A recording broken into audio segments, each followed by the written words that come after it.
Halo bunda-bunda, sisters dan moms ya, yang hari ini mungkin ingin menyiapkan masakan untuk berbuka puasa.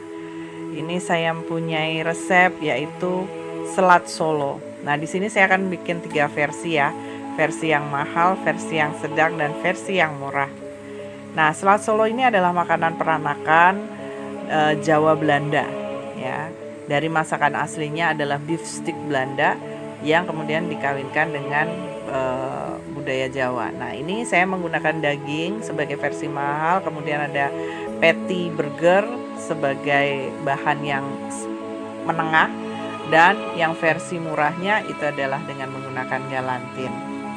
Ya, untuk sayurannya ada beberapa sayuran yang kita butuhkan. Yang pertama adalah selada, itu jelas harus ada ya bun.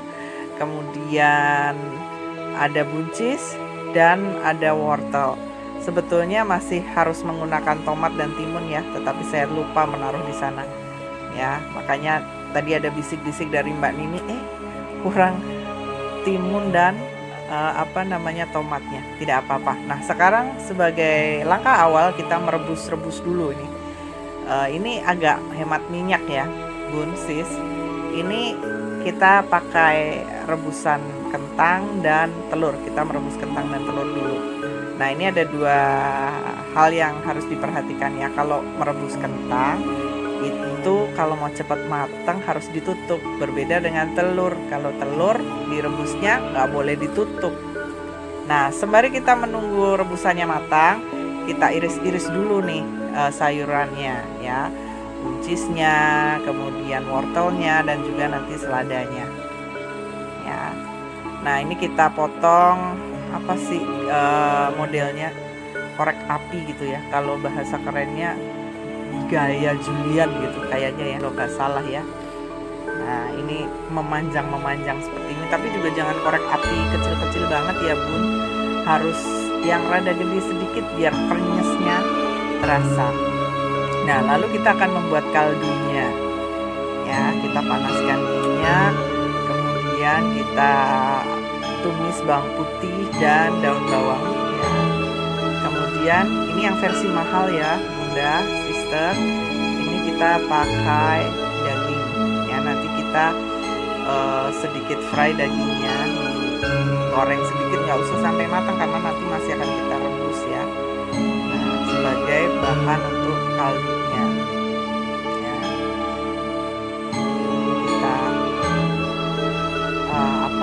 tumis sebentar. Nah, semacam ini ya, sampai setengah matang dengan api yang kecil aja, nggak usah api besar, takutnya gosong nanti bumbunya. Karena sebetulnya ini dagingnya bukan untuk dimatangkan di sini, ini hanya mengeluarkan sari-sarinya ya, sari-sari dagingnya. Lalu dimasukkan ke air yang sudah mendidih. Ingat ya bunda, sister, harus sudah mendidih. Nah, kalau belum mendidih nanti dagingnya akan jadi alot. Nah, ini juga cara untuk mengempukkan daging sebetulnya. Nah, lalu kita tinggalkan dulu, kita tutup ya, kita tinggalkan dulu sampai nanti kuahnya itu berkaldu dan dagingnya empuk. Nah, untuk versi yang lain ini kita goreng. Ini nggak perlu minyak banyak ya, yang penting dia matang. Nah, kita goreng patty-nya. Ini yang versi menengah ya, bersamaan aja dengan galantinnya ya. Nah, ini galantinnya masuk ya. Nah, untuk galantin itu 1 gelondong itu harganya kurang lebih 8.000 ya. Kalau di tempat saya bunda, itu bisa dipotong menjadi 8 porsi ya. Untuk tentu potongan sedang ya, bukan potongan yang agak kecil. Kalau agak tipis seperti yang dijual di luar, itu bisa menjadi sekitar 10-12 potong ya. Jadi cukup irit ya sebetulnya. Nah, kalau yang pakai patty, ini patty-nya 1 bungkus itu kurang lebih isi 10 ya. Itu harganya kurang lebih 5.000, tapi kita pakai secukupnya aja. Jadi mungkin kita hanya pakai 3 atau 4 saja kalau untuk makan sehari ya. Kalau yang anak kos kan 3 cukup ya, 3 kali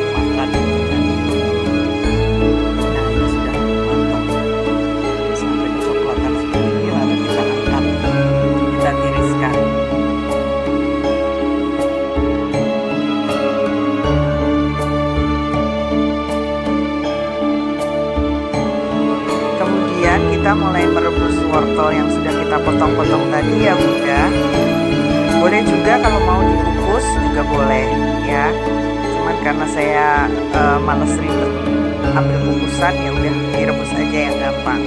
Ya, jadi wortel setelah nanti wortel matang kita tiriskan, lalu kita ganti dengan buncisnya juga harus direbus supaya empuk, tapi jangan terlalu matang supaya nanti ketika digigit masih krenyes-krenyes, masih ada teksturnya. Itu yang membuat segar sebetulnya ya. Nah, lanjut untuk membuat sticknya, beef sticknya. Ini yang model Belanda ya, tetapi ini bumbunya sudah bercampur dengan budaya Jawa, jadi pakai bawang merah, kemudian pakai bawang putih. Kalau yang aslinya, beef stick yang aslinya kan dia pakai bawang bombay ya. Ini nggak pakai bawang bombay tapi pakai bawang merah. Kemudian pakai bawang putih dimasukkan, nah semacam ini, lalu dikasih pala. Nah karena saya lagi nggak punya pala bubuk, ini palanya saya parut ya, ini seperti ini. Jangan terlalu banyak palanya supaya nanti tidak terasa pahit ya.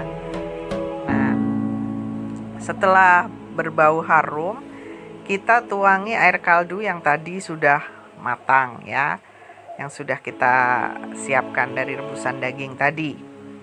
Nah seperti ini ya. Tambahkan gula dan garam, juga kecap ya.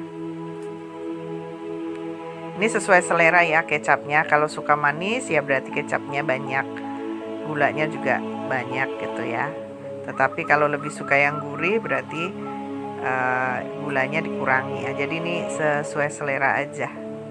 Waduh, tutupnya lupa dibuka. Ya kadang kalau masak di dapur sering begitu ya Bunda. Nah ini biarkan dia sedikit caramelize gitu ya. Nanti kalau sudah mulai caramelize, kita masukkan daging-dagingannya ya. Semua daging-daging tadi dimasukkan, lalu kuahnya ditambahkan sehingga nanti akan terasa manis dan banyak kuahnya, karena memang nanti kuahnya itu dicampurkan ke dalam saladnya. Inilah yang membedakan dengan beef stick aslinya gitu ya. Jadi kalau orang Jawa itu suka yang berkuah-kuah gitu kalau makan ya. Jadi ini nanti kuahnya juga dimasukkan ke dalam salad Solo itu. Nah ini sudah dimasukkan semua daging-dagingnya. Nah lalu kita tinggalkan, kita biarkan supaya empuk sementara kita menyiapkan yang lainnya. Apa berikutnya yang kita siapkan? Nah kita akan membuat mayonesnya. Ini mayones ala Jawa ya. Jadi kita menggunakan kentang, gula dan garam. Tapi karena ini kentangnya sudah saya beri garam ketika direbus, jadi saya tidak menambahkan garam di situ ya. Nah ini kita hancurkan, kita haluskan ya. Kemudian nanti dicampur dengan kuning telur yang sudah kita rebus tadi. Ya, ini yang membedakan dengan versi aslinya. Kalau versi aslinya itu telur mentah ya. Tapi kalau orang Jawa kan tidak biasa makan yang mentah-mentah, jadi telurnya direbus, kemudian dicampur dengan kentang. Dan ini nggak kalah enak loh ya. Jadi bisa dicoba. Nah, untuk yang sisters yang kos, boleh pakai mayones yang sudah jadi atau mayones kemasan, tapi memang rasanya berbeda. Karena kalau mayones Jawa itu rasanya manis, tapi kalau mayones kemasan kebanyakan rasanya gurih ya. Jadi ya inilah orang Jawa sukanya yang manis-manis gitu ya.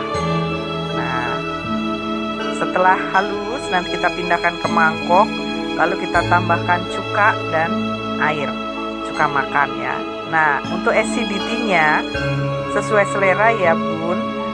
Kalau saya, karena saya punya asam lambung, jadi saya tidak menambahkan banyak cuka ya. Biasanya saya cuma pakai 2 sendok, 1 sampai 2 sendok saja ya. Lalu masih kita tambahkan dengan air untuk mengencerkannya, tapi jangan encer-encer sekali ya. Kira-kira ya teksturnya hampir sama dengan mayones kemasan itu ya. Dan ini rasanya enak banget karena manis. Jadi jarang ya mayones yang manis. Nah kalau pengen manis ya harus bikin sendiri.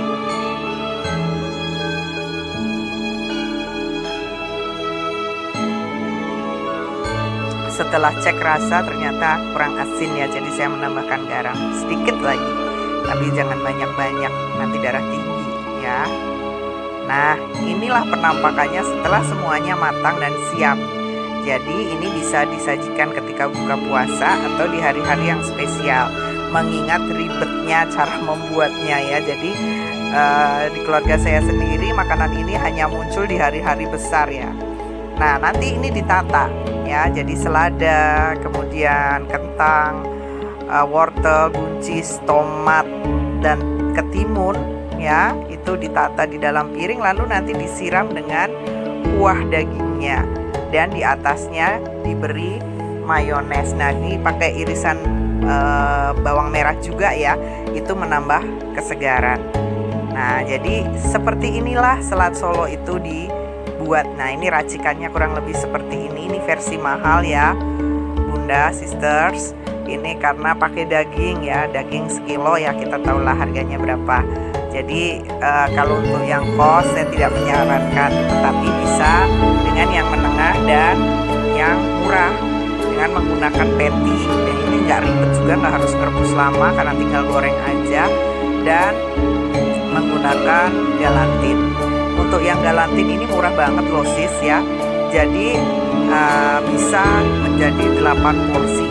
Berarti hanya dengan uang sekitar 20.000 saja bisa makan selat Solo 8 porsi. Padahal kalau Anda beli di resto atau di kafe pasti harganya di atas 15.000. Kalau yang agak lumayan sih biasanya 25 ribuan ya harganya. Nah, ini adalah versi yang menengah, versi irit ya. Nah, ini juga sama dengan 20.000 kurang lebih ya. Satu hari bisa makan selat Solo. Jadi ini bisa 20.000 jadi 3 porsi ya kalau yang pakai patty. Nah, kalau yang ini bisa jadi 8 porsi. Lumayan banget kan iritnya, jadi boleh dicoba ya. Nah, inilah penampakan dari selat Solo. Nah, mulai hari ini bisa disiapkan ya. Jadi siang ini bisa belanja dulu, bisa persiapan-persiapan untuk buka puasa nanti. Nah, jadi begitu Bunda, Sisters, Moms. Ini adalah resep nenek moyang kita. Sebetulnya nggak sepenuhnya tradisional karena ini peranakan. Kita akan ketemu lagi di resep lainnya yang unik juga, yang mungkin juga peranakan dan merupakan satu makanan yang khas dari daerah tertentu. Nah, jangan lupa ya Bunda untuk like, comment, share, dan subscribe. Kita ketemu lagi di vlog berikutnya. Selamat berbuka puasa.